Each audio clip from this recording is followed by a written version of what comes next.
This is actually episode number 63, and it is a very foggy, cloudy, rainy Tuesday here in Denmark.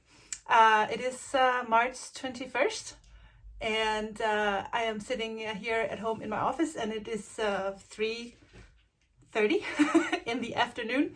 Usually I do the podcast on Friday, and usually I always do them. My husband is walking by the window trying to be funny. And I always usually do these on Friday morning, but I had a fiber event, a fiber festival this Saturday. It's called Fiberfolk, which means like fiber people. And it was the entire day, the entire Saturday. So Lars and I left really, really early Saturday morning, and we spent the whole day there. And I was going to do a lot of filming, but there I was just totally busy at my little booth with all my yarn, and so many people came and talked. So I had a lovely day, so I didn't really film that much. But at the end of this episode, I will put a little footage of the festival and preparing. And I was trying to do a vlog, but I really didn't finish. It's like a mini vlog of the fiber festival. So check that out in the end of this episode. Today I have so many different things. I don't have that many finished objects to show or that many works in progress to show, because I have been extremely busy dyeing yarn for the festival and dyeing something else that I'd like to show you. In the last episode, if you didn't see that, I was talking a little bit about trying to dye wool tops, and so I will share that with you as well today. I have a long list of things that we need to talk about today. So first, let's talk about the news. What is new here at the CamijoKnit headquarters? Well, we have some new bases. Some of them I have talked to you about before, but I just want to re-talk about them because I need to ask you some questions. And so I have 5 news. And one base is the I never remember. I always forget if it's silky lace or lacy single. Silky lace. I talked about this base before. It is a 600 meters per 100 grams. It's a 1-ply yarn. It is 70% superwash merino and 30% silk. So it's, I haven't tried it yet. I can't wait to knit something in this. This is a great substitute if you don't want to use the silk mohair, but you want something to kind of substitute for that. So this would be great. I have 2 colors so far. The first color I did in this base was the mocha rose. I have 2 skeins left of that color. That was quite popular. And this is the coquina base, which is one of my absolute favorite bases. And I have several in this colorway left. But what I really would like to know is, because I'm thinking this is brilliant, like spring summer yarn, what would be your favorite color for a yarn like this? And also for my merino silk cache, which is a fingering weight yarn.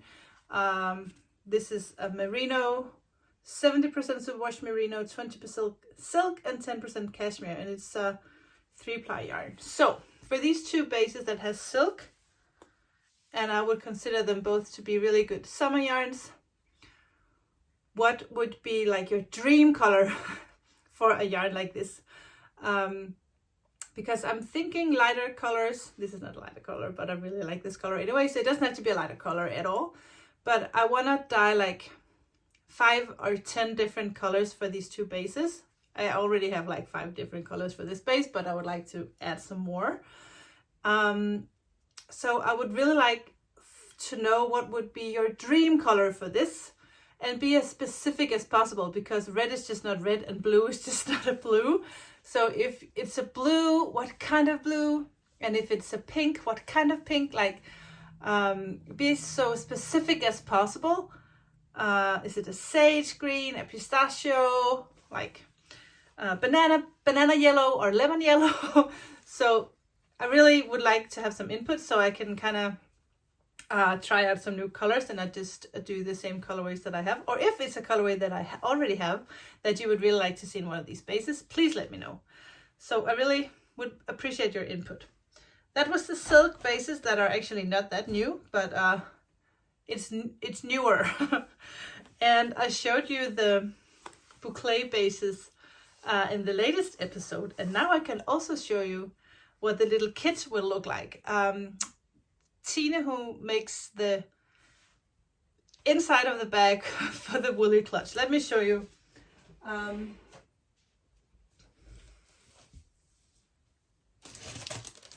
Okay, here it is.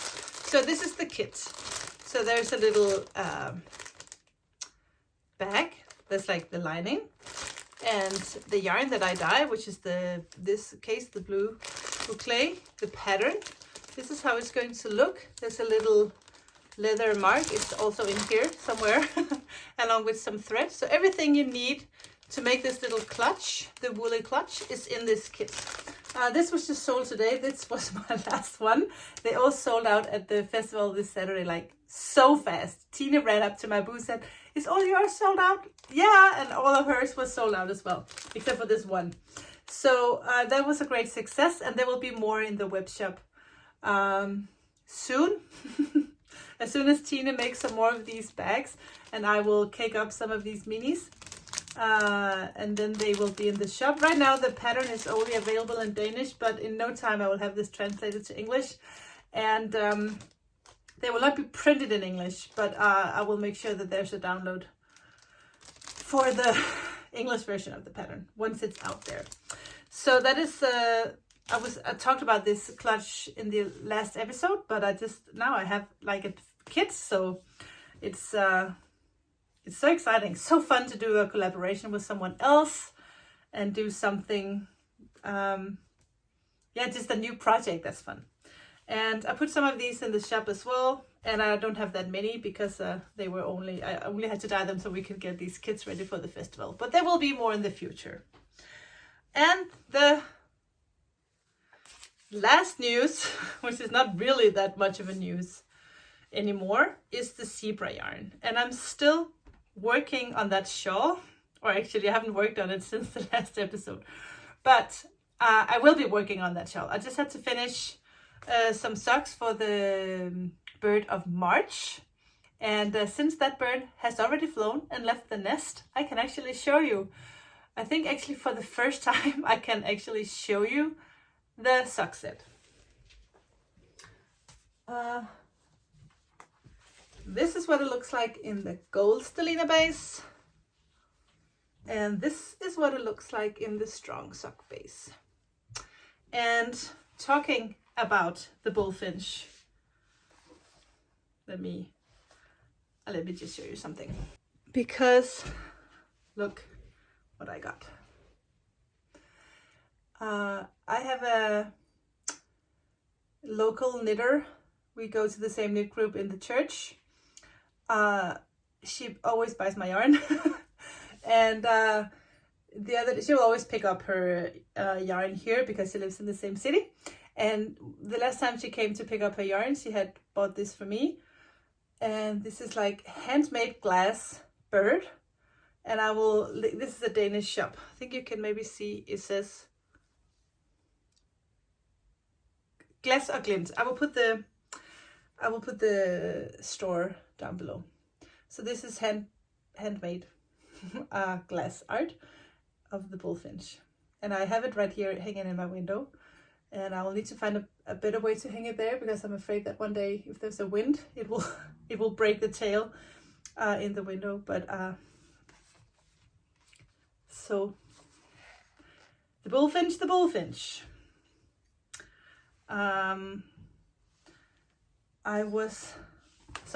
This is the bird of March, the bullfinch, and I still have some of these sock sets left. I actually dyed a lot of them this time because I knew that when I went to the yarn event this Saturday that it would be a great idea to bring some with me. But I still have some left, so you go to the shop if you didn't get one. They're still available.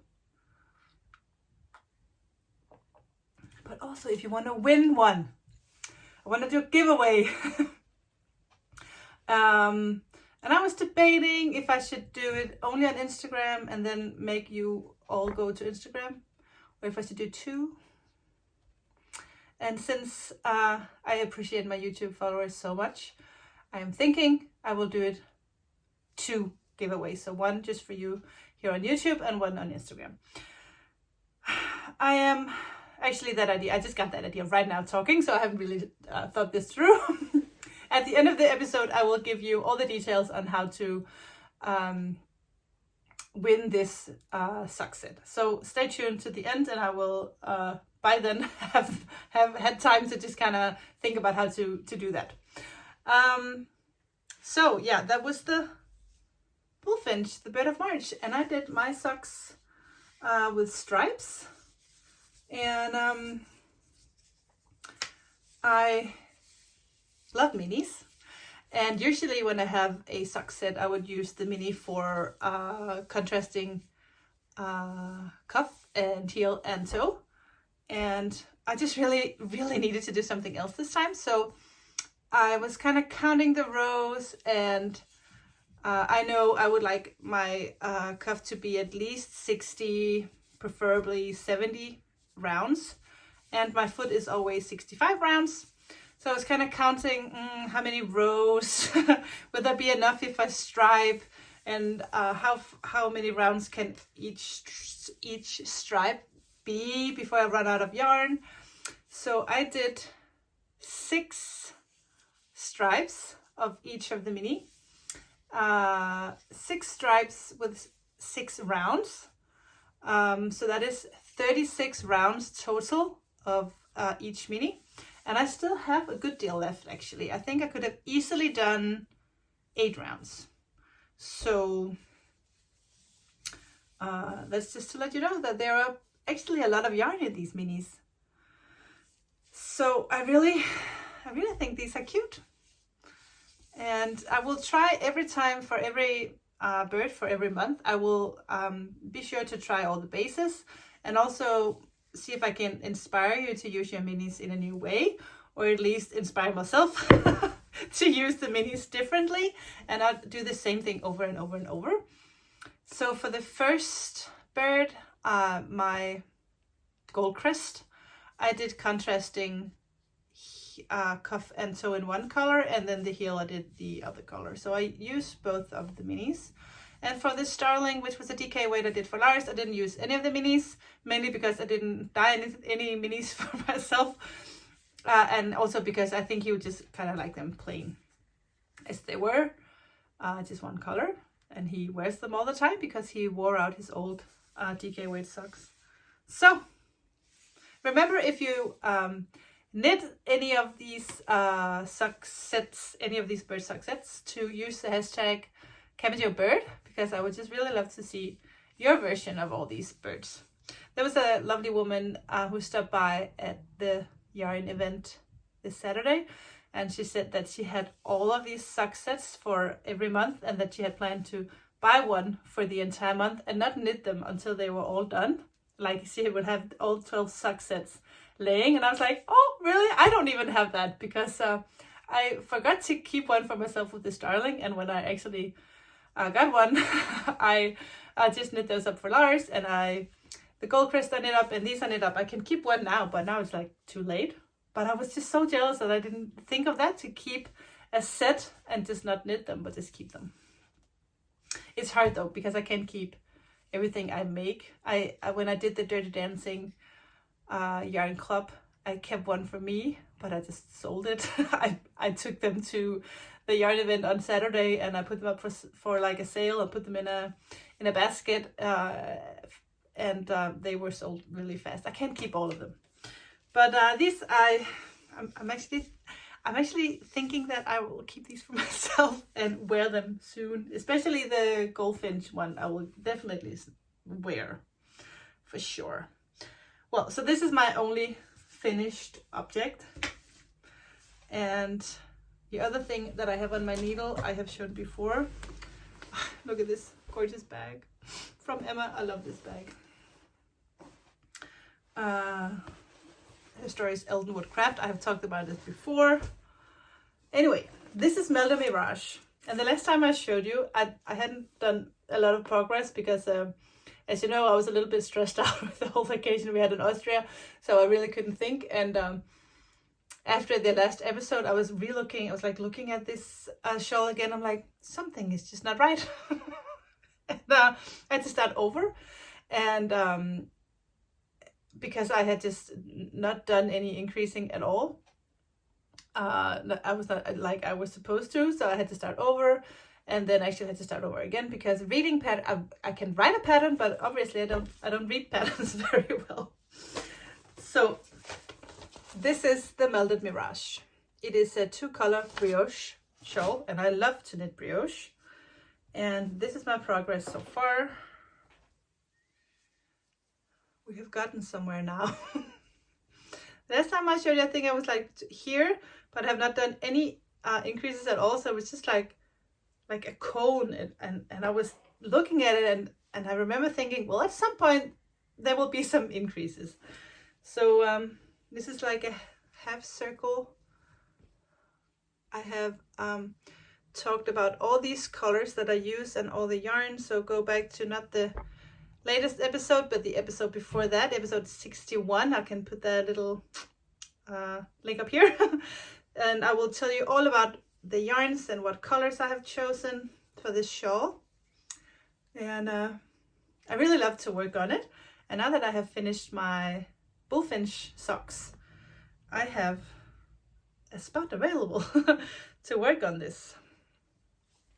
Yeah, it's so lovely. And see on the back, it's my soft apricot silk mohair that I use as a contrast, and I'm in love with that colorway. So that's the only knitting things I have on my needle. So good thing I have so much else to talk to you about. I will be opening for pre-orders for the Bird of April tonight, maybe? Yes, I think when you watch this, I will wait a little bit to announce it on Instagram, but for you in here who wants to be sure to get a Bird of April, you can go order one now, and I can reveal that the Bird of April is the yellow hammer. In Danish is called guldspurv, and I'll put a picture of the guldspurv right up here. Everyone who orders a sock set of April will get one of these sweet stitch markers with this little bird. I have ordered 50 of these, so hopefully, sorry, there will be enough. Isn't this cute? This is made by a Danish stitch mark maker called Maskemarkøren. She did these for me. I like to have these something like this in my shop, so I can like add this to orders or give us small gifts here and there. So mainly these are used for free gifts, but I also purchased some to just have in my store, like a cute little coffee mug and a little mushroom. So you can, I'll link those down below. If you want to go check out my progress keepers, you can do that. And I'll have several. I will also be adding a little progress keeper surprise for the Easter egg. I just dyed the first batch of the minis for the Easter egg today. It's very different from last year, and I'm totally in love. I actually dyed an extra skein just to make sure that I got the combination that I wanted. And it's just, I'm so excited. Of course, we all have different tastes in colors, but it's just right for my eye. So I'm very excited to be dyeing the big skein. I have dyed all the minis, and then when they're all dry, I will twist them and put them out on the table, and then I will decide what color to do the main skein. It's not that it has to be, you don't have to use them in the same project, but I just kind of like that they somehow speak the same language. So I can't wait to have all these minis be all dry and cute and looking flat, laying flat on my table, so I can decide on what to do next. And this time I did make one for me, so I have one for myself. As I have said, I have fallen down the rabbit hole of dyeing wool tops. And my first ones got a little bit felted, at least on the outside of the wool. And I sent 2 wool tops to a sweet knitter out there who volunteered to try to spin some of my wool tops, and I actually think one of them worked okay. I think the other one maybe not worked that well. I haven't received the latest response yet. But since then I have been even more careful to not felt the wool tops, and I will just show you 3 of the wool tops I have done so far. This one is called Casey because this is inspired by the color scheme of Casey Apple, who has the podcast Young Folks Knit. I know Casey, we have a little podcaster group together and we talk, and I know she's a spinner, and for some time I have been wanting to do like a little yarn collection, like 5 mini skeins or 5 colors inspired by Casey's like little office when she's podcasting. The colors that are in her little studio is just so inspiring. So this color is or this little braid is inspired by Casey's office. So this is why we are calling this little beauty Casey, and I will be sending this to her. I have one that is braided, and let's just talk about braids for a little bit, because I saw these gorgeous pictures of everyone else dyeing wool tops online on Etsy and everywhere I looked. Everything, they look so gorgeous, and I just could not understand how they made the wool top look like this, because when the wool top is done, it looks more something like this, actually, like a big long unspun thick yarn, or at least a 1-ply not spun yarn, and I just didn't understand until someone showed me. I think I actually had to go to YouTube and search for how to braid your wool top, and you just you don't braid it. It's just a it's a crochet chain. It's that easy. So that I figured out now. It took me a little while to get the braid looking this cute. But I saw someone else does like a little, they roll it like this, just like no braid, just a big, like a wheel, and then they do something like they make a little cross, and I don't understand how this is possible. Oh, maybe just like that, and maybe you just do like this, and then you... Anyway, I will play around with this a little bit more. I just wanted to show you that I am dyeing wool tops now, and they are looking better and better. So this was the Casey. This is Sprout. I will have this one. And this is Hope. This is Hope. I have a little bit of these in my, I think I put them in the shop. I will double check and make sure that they are out there once this episode has launched. The Casey one will not be available for you because I have to ship this and send it to Casey. And maybe she will spin it, and maybe she will show me what it looks like. Because I'm not a spinner, so I don't know what is the best way to kind of to make the colors. I have seen people when they spin, some will just take one end and then they'll just spin it into one long yarn, and others would kind of divide this into sections. So this is about 140 grams. So I have seen people that will like split these into 3 and they'll make a 3-ply yarn, or they will split them into 8 and make like 8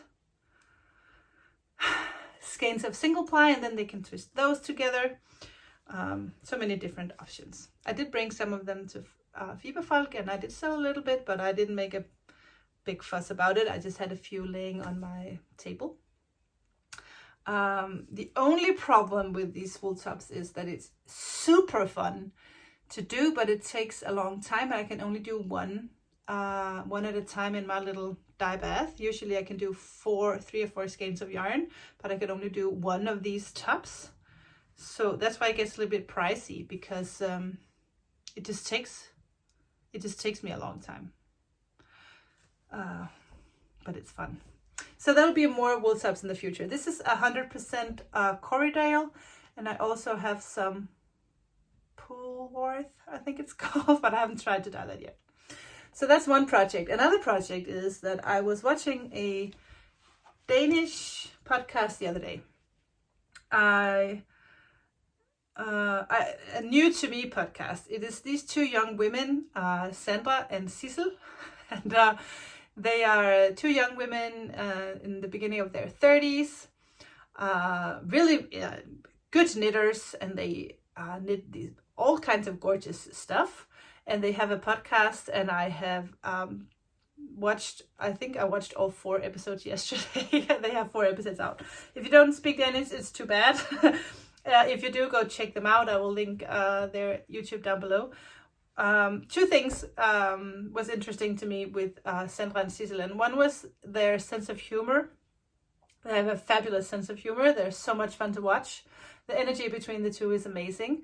And also, I think the content they are having is perfect. They do everything a little bit differently. So they have a new topic every day, not every day, but every time, and they will talk about like a construction, or how to fix things, or how to do modifications from a pattern, and all different kinds of things. And I just really like that new approach. And also Sandra, who is the blue of the 2. So Sissel likes brown and Sandra likes blue. And Sissel was talking about how she thinks that blue yarn is just hard to come by with the hand dyers. It's, when I look at my all my colors, I think maybe 10% or less is blue. So when she said that there's not a lot of hand dyed blue yarn out there, I felt like what's the right word? Like she was talking to me. I know she wasn't, because but I just felt that is so true, because I think blue is so hard. Blue can be cold, and blue can be warm, and blue can be very green. And I think the difference between a very beautiful blue and a very taggy blue is it's so difficult. So yesterday I did 3 blues, and what I was looking for is try to do like a cold blue. I really wanted a blue navy, but really blue. So this was my take on the navy, and as you can see, it's way too purple.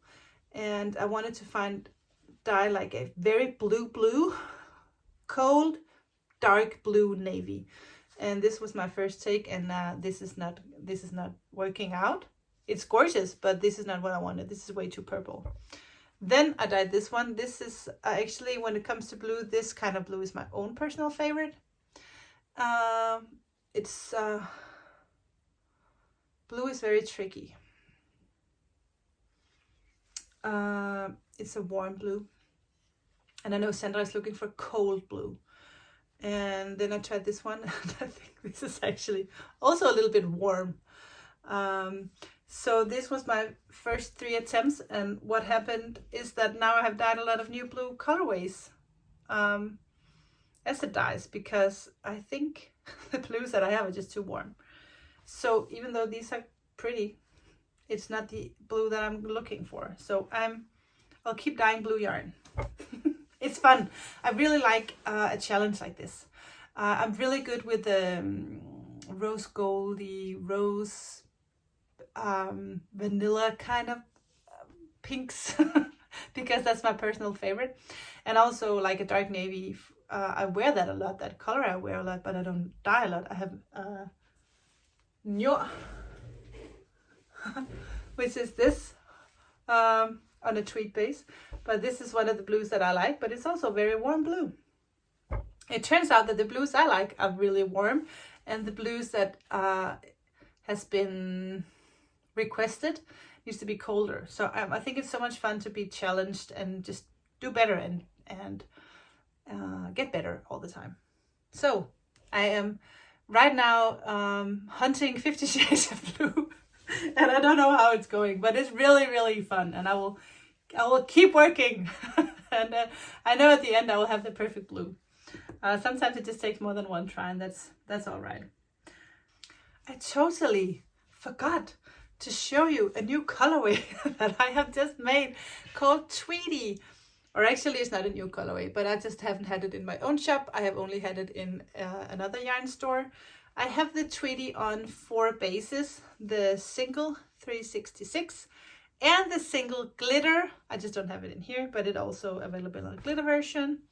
I just dyed a few on the Mega Mohair, just because I thought that maybe the Mega Diamond cardigan you can see in the back could be so cute in this bright color. And also socks. So the CamijoKnit sock base is also available in yellow if you want to be a little Easter ready. I'm looking at my notes to make sure that I have everything. Okay, so I'll stop talking for now. I can see I've been talking for 30 minutes. So I will now say goodbye. I will take you with me to Fiberfolk. And when we get back from Fiberfolk, I will tell you how you can win the Bullfinch sock set.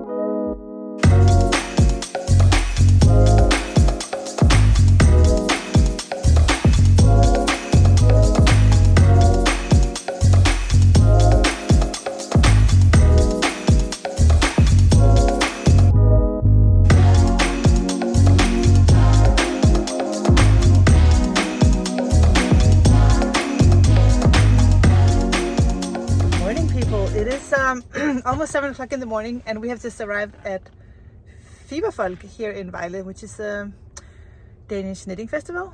And in 10 minutes from now, we are going to empty the car and build ourselves a little booth, or a little, I don't even know what the exact English word is for that, but I am a vendor here at this festival, and we are going to bring in all the yarn and all the stuff and try to make a little shop here that will look good. And I'm very excited. I haven't been out on any yarn events since October, so it feels really good to be coming back out and meeting all the knitters. It's always such a pleasure. So hang around and see a little bit more footage from the festival here in Vejle.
hope you enjoyed that little footage of Fiberfolk. If you're interested in winning this sock set, let me know what bird you would like for me to turn into a sock set. And the only rule is that you need to make sure that that bird also lives in Denmark. So I'm not going to be doing any tropical birds, unfortunately, not this time. That's on purpose, just to make sure that I get challenged within a certain color range, because if I open up any birds of the world, there will be like no limits on what kind of colors I can make, if you get the point. Because there are so many tropical gorgeous birds in Brazil, for example, and we don't have that many very colorful birds here in Denmark. So it's just kind of a way for me to challenge myself into like a more narrow color scheme, if that makes sense. Anyway, if you want to win this, bring me a suggestion of a future bird of the month. And I will draw a winner and I will announce that winner in the next episode. If you want to double dip, so to speak, keep an eye out on Instagram, because I will also be doing a giveaway there, since I have lots of birds this month. Next month I will not be dyeing as many birds as I did this month. I think I have like 10 leftovers. Is that it? I think that's it. If not, I will just make another episode. And when I do make another episode, I will do that soon. I will be back here with a little vlog, because Lars has been so nice to redo my entire dyeing studio. So that calls for a little vlog. I have filmed some of the process, and I will take you with me to the dye studio, and I will show you how it looks now. And also, maybe we should dye some wool tops together, if you're interested, of course. All up to you. Well, actually it's not, it's up to me, but you can turn it off if you don't want to watch it. I will be going now. My coffee is cold. And I will see you in less than 2 weeks from now for episode 64. So until then, have a lovely end of March. See you soon. Bye.